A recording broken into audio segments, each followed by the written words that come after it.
Back when I made my video about my home region of the Ozarks, it became one of my most surprisingly well-received videos. There were lots of comments from both people intrigued by the region's history, as well as local Ozarkians that were happy their slice of America was given its own video. I think it's a testament to how much of an interesting story exists in several spots across Middle America that often get overlooked, so I want to continue this as a series where I talk about interesting and overlooked regions across the country. For this video, we're going to go over a region that actually neighbors and even slightly overlaps the Ozarks, but has its own fascinating history: the Missouri Rhineland.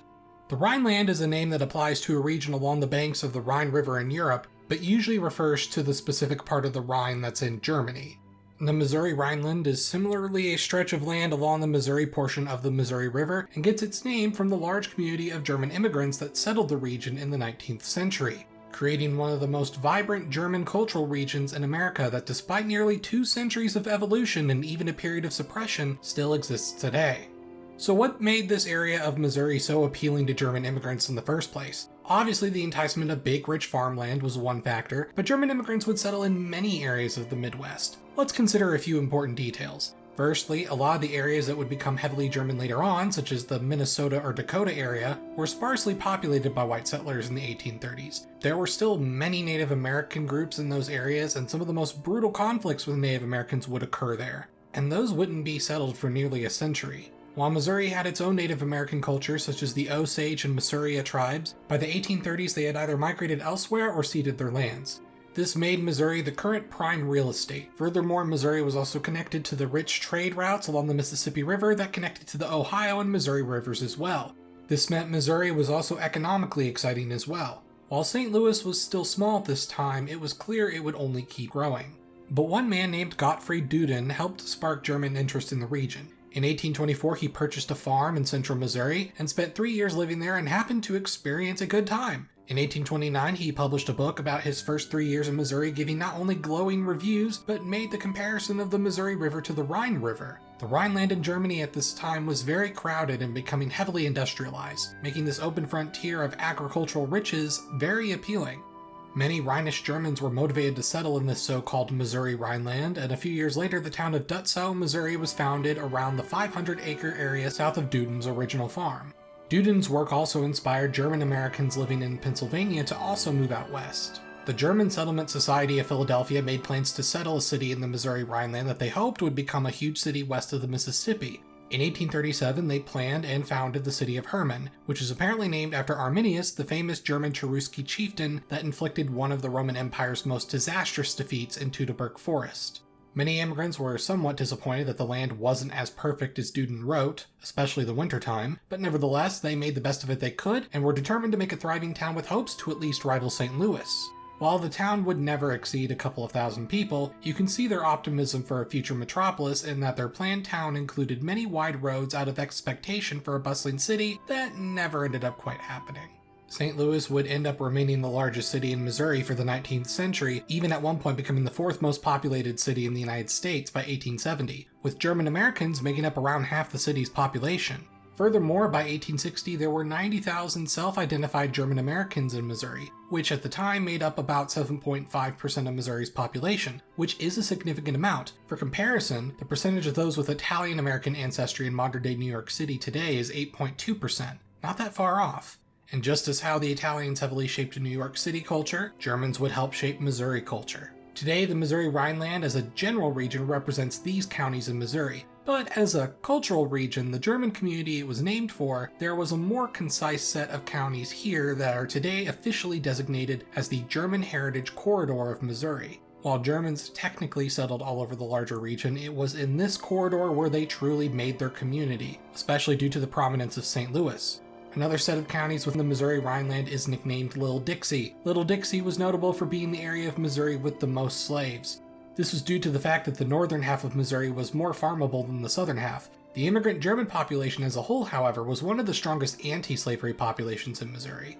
Missouri during the American Civil War was extra confusing and chaotic. The state never officially seceded, but there were multiple pro-Union and pro-Confederacy factions of both the government and the population fighting over the state early on. While I wouldn't say the Germans in Missouri stopped Missouri's secession, they certainly made a difference. Interestingly, despite most slaves existing in Little Dixie, most of the actual fighting in Civil War Missouri was in the southern and western parts of the state in the Ozarks. This is because while the northern half of the state had the most slaves and profited the most from that institution, it was the southern half that had more connections to the southern elites and therefore were more passionate about the issue. German voters in Missouri heavily supported Lincoln and many signed up for the Union. They notably played a role in the Camp Jackson affair, where a group of German-American volunteers prevented pro-secessionist forces from seizing the St. Louis arsenal. However, this also led to riots across St. Louis that required Union regulars to remain stationed in St. Louis to prevent violence against the German community. Nevertheless, the Missouri German population still played a helpful role in the Union winning control over Missouri. But what about German culture itself? How did it manifest itself in central Missouri? Firstly, the German settlers in the Missouri Rhineland developed their own dialect of German. It's mostly descended from Rhinish German, and it's called Hermann Deutsch, named after the city of Hermann. These days, there are fewer than 20,000 Missourians that speak German at home, but here's a quick sample.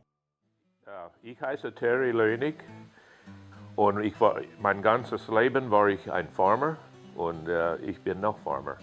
Wir haben Rindvieh, Schweine und ich baue Sojabohnen und Mais.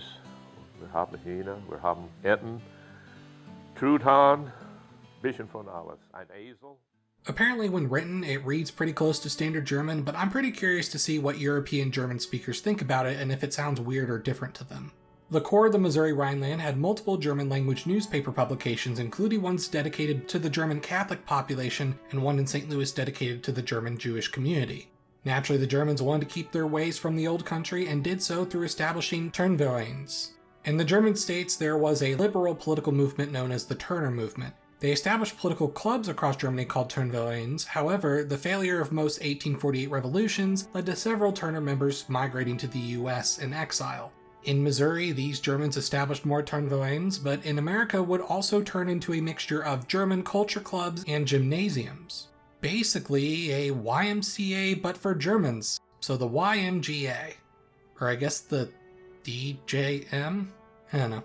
Similar to other German-American communities, they influenced making both gym and kindergarten an essential part of public schooling. While the concept of kindergarten originated in 1830s Germany, the first publicly financed kindergarten was established in St. Louis in 1873. But perhaps one of the most notable Missouri German contributions was their contribution to drink. Those original hopeful German farmers found that grapes were actually quite viable in the Missouri Rhineland, so a large winemaking community developed. By the American Civil War, Missouri was the nation's largest producer of wine, and by the early 20th century was still a solid second place only behind California. Hermann, Missouri's Stone Hill Winery in particular was the second largest winery in the entire country, and the third largest in the world by the turn of the century. In the year 1900, the Stone Hill Winery produced 1.25 million gallons of wine. Meanwhile, back in 1852, a German immigrant to St. Louis named Eberhard Anheuser founded a Bavarian-style brewery for beer that eventually was ran by his son-in-law, another German immigrant named Adolphus Busch. This company became famous as Anheuser-Busch, which became one of the largest brewers in the United States by the early 20th century, and today is currently the largest brewing company in the entire world. In 1903, the Busch family bought the St. Louis farm once owned by President Ulysses S. Grant and eventually turned it into an animal reserve where to this day you can get some beer, visit the famous Budweiser Clydesdale horses, and check out Ulysses S. Grant's log cabin.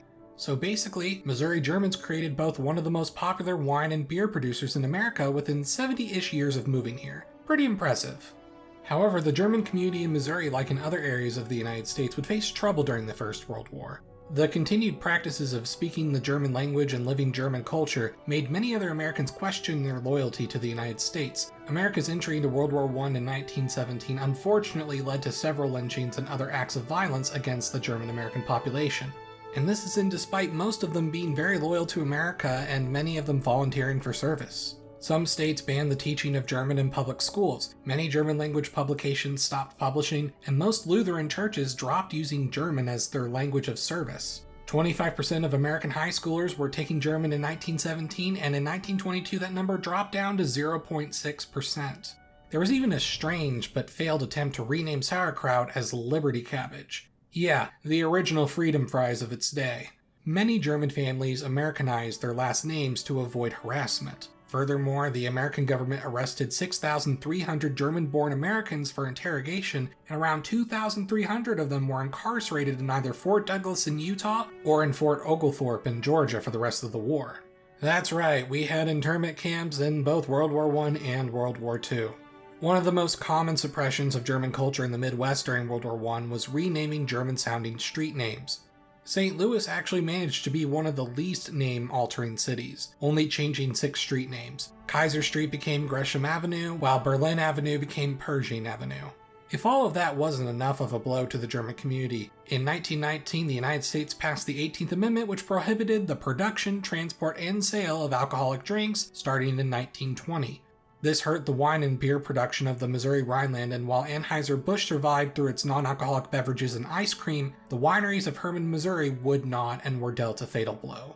By World War II, after German culture starting to have a little bit of a rebound, anti-German sentiment once again arose in America, and just like the First World War, many German Americans were put in internment camps, but at a larger scale.